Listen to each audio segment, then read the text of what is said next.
nakaraang taon ang sinimula ng pagtatayo ng ating Kapuso Village sa Tacloban City.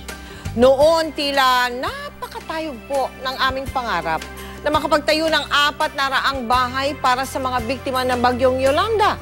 At matapos ang mahigit 1 taon, dahil din sa inyong donasyon at sa pagbabayanihan ng mga beneficiaries at pakikiisa ng NHA ng Tacloban City Local Government, nakamit na po ang dating matayog na pangarap.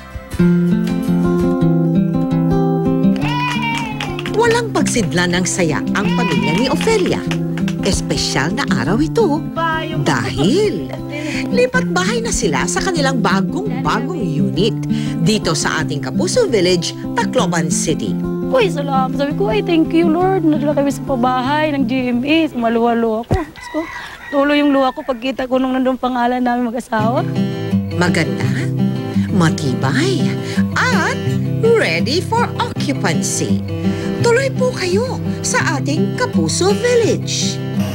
Nitong linggo lang, formal na nating iginawad ang mahigit 400 bahay sa ating Kapuso Village sa Tacloban. Walang katapusang pagpupursige dahil napakalaking halaga ang ipinagkatiwala sa amin ng sambayanan. Marapat lamang na yun ay aming ingatan at tiyakin na ang perang dinonate nila ay magamit sa maayos na pamamaraan. Kasi kayo ang unang-una talaga na nag-bless sa amin dito na magkaroon ng permanent housing ang mga tiga-Tacloban. Isa-isa natin iginawad ang kanilang mga certificate of occupancy. At ba, may mga libreng appliances pa.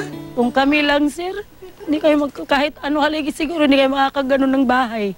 Pagkatapos ng programa, sinadya ko ang pamilya ni Ofelia. Yan! Wow! Ang luwag.